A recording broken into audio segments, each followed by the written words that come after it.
Leonardo da Vinci, 1452 to 1519, is one of the world's greatest thinkers, artists, and philosophers. Seeking after perfection, he created rare masterpieces of art such as the Mona Lisa and the Last Supper. In addition to art, Da Vinci studied all aspects of life from anatomy to mathematics and astronomy. His far-reaching investigations and discoveries sought to show an underlying unity of the universe. Da Vinci is considered to be a key person in the birth of the European Renaissance, which saw an emergence of new ideas, scientific discoveries, and the creation of beautiful art. Leonardo was born an illegitimate son of a Florentine noble and peasant woman. He grew up in Vinci, Italy. In his formative years, he developed a love of nature, and from an early age began to display his remarkable academic and artistic talents. In 1466, he moved to Florence where he entered the workshop of Verrocchio. Initially, his formative style reflected his teacher, but he soon developed an artistic sense which went far beyond his master's rigid style. His first work of significance was the Adoration of the Magi, commissioned by monks of San Donato a Sculptor. Although unfinished, the work was a masterpiece and introduced several new ideas. In particular, he introduced themes of movement and drama. He also pioneered the use of chiaroscuro. This is the technique of defining forms through the contrast of light and shadow. This would be later used to great effect in the Mona Lisa. In 1482, Leonardo went to the court of Ludovico Sforza in Milan, where he stayed for 16 years.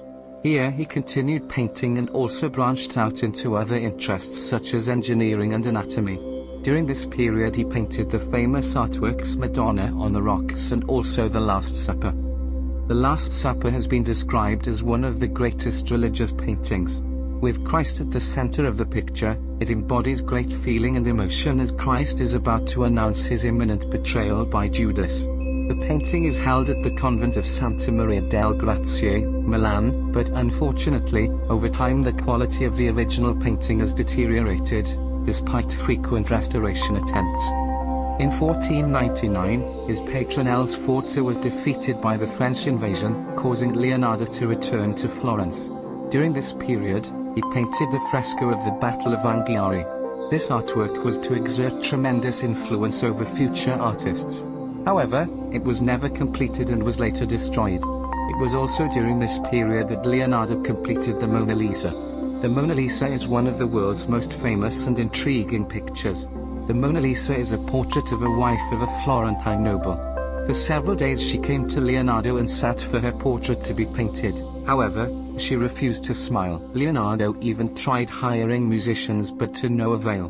One day, just for a fleeting second, she gave a faint smile, and Leonardo was able to capture it. Her smile encapsulates a mysteriousness which is both fascinating and intriguing. Sri Chinmoy said of the Mona Lisa. In the Mona Lisa, Leonardo masters the techniques of sfumato and chiaroscuro. Sfumato enables a gradual transition between colors, allowing delicate and expressive images. In the Mona Lisa, the use of chiaroscuro is evident in the contrast between her face and the dark background. In this period Leonardo also extended his studies into engineering, science, and other subjects. There seemed to be no end to his interests. He made copious notes in his complex mirror handwriting, much of which wasn't deciphered in his lifetime. He also drew complex models of machines. In particular, he was fascinated by flight. He used to buy birds just so that he could release and enjoy watching them fly away. Da Vinci also attempted to build a flying object himself. Machines that he drew on paper, such as helicopters, would become a reality many centuries later. If his medicinal studies had been published, it would have revolutionized the science, as he was one of the first to understand the circulation of blood within the body. He also realized the Earth revolved around the Sun, anticipating the future work of Copernicus and Galileo.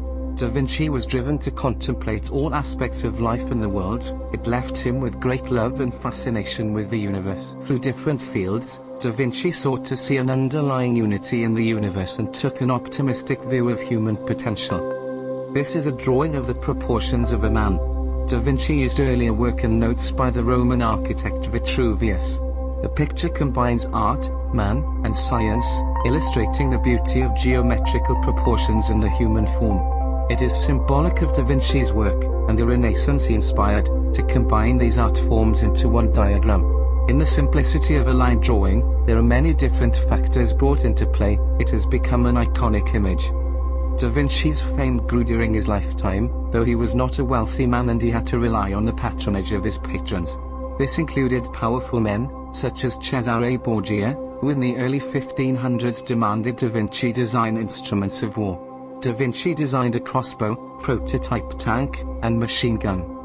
Leonardo remained single throughout his life. He did not marry or have children. He kept his personal life private and shared a few details. He was close with his pupils Sully and Melzi but appeared to be mostly absorbed in his far-reaching investigations, work, and paintings. In his day, contemporary reports indicated Da Vinci was a unique person, with physical beauty, dignified presence, and strong moral character. A notable characteristic of Da Vinci was his wide-ranging respect and reverence for truth, life, and living creatures. He adopted a vegetarian diet and would bite caged birds just so he could release them. Between 1506 to 1510, Leonardo spent time in Milan working on behalf of the very generous French King Louis XII. In 1513 he traveled to the Vatican, Rome, where he enjoyed the patronage of the new Medici Pope, Leo X. Da Vinci worked in proximity to contemporaries such as the great masters Michelangelo and Raphael. However, an intense rivalry soon developed between the younger Michelangelo and Da Vinci. Despite being the patron of the Pope, Da Vinci was not an Orthodox Catholic.